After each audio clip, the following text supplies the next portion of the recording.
From the hoarding of cash to the hoarding of terrorists, this story is about Pakistan. South Asia's terrorist daycare center is under siege by the same terrorists it has raised and nurtured over the years. The Tehreek-I-Taliban Pakistan is at it again. They launched a cross-border attack from Afghanistan. It was in Pakistan's Khyber-Pakhtunkhwa province. TTP fighters descended on some villages in the Chitral area. They also attacked 2 military posts. The Pakistani army claims to have rebuffed the attack. In an official statement, they said, and I'm not joking here, this is what they said, 12 terrorists were sent to hell. Quite dramatic. Though I suppose it beats saying that 12 of their students turned against them and had to be eliminated. Pakistan lost 4 of its soldiers in the attack. It's the latest loss in Pakistan's battle against the beast it helped breed. Here's our report. There's an old saying, never bite the hand that feeds you. Well, no one gave the memo to the Tehreek-I-Taliban Pakistan. For years, it has been fighting the Pakistani army, the same handlers who reportedly once trained them.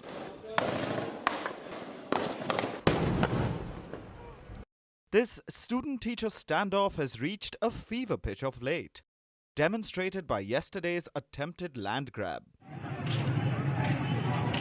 Apparently, at 4 a.m., the TTP fighters entered Pakistan's Chitral district. It's in the province of Khyber-Pakhtunkhwa. The terrorists crossed over from neighboring Afghanistan. They moved to capture some villages in Chitral. And they told the press that they were successful too. And they had captured 2 military posts and killed 6 soldiers. It seems the Pakistani army responded soon after, and a bloody operation began. It left 4 Pakistani soldiers and 12 terrorists dead. That's what Pakistan claims.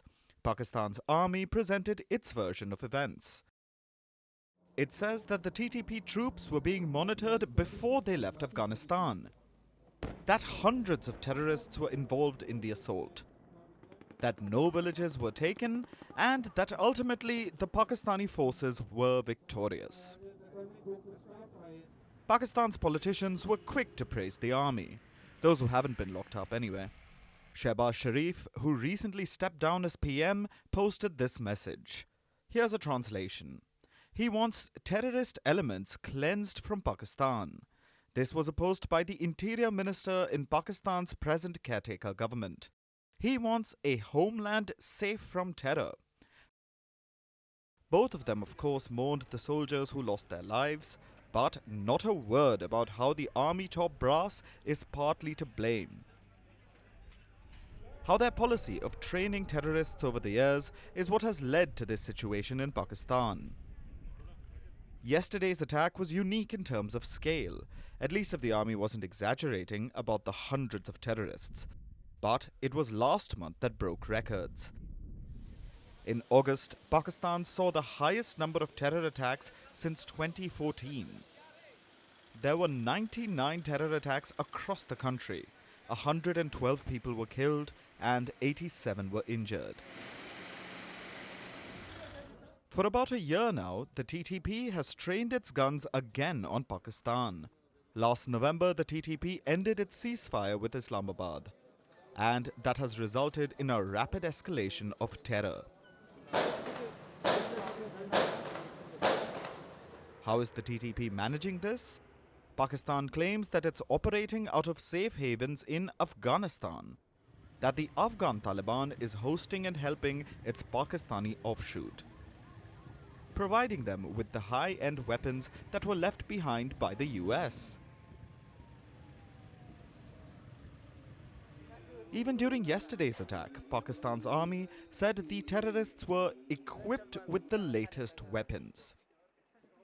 The Taliban in Kabul denies all this, of course, but Kabul's warlords aren't on the best terms with Pakistan. The army can't escape responsibility for Pakistan's troubles today. Its former students are up in arms against it. The Afghan Taliban, which it helped return to power, is also giving it the cold shoulder. The country's economy, which the army bizarrely has a say in, is crumbling. Everywhere you look, it's a failure for the Pakistani armed forces, no matter how many hundreds of terrorists they claim to repel.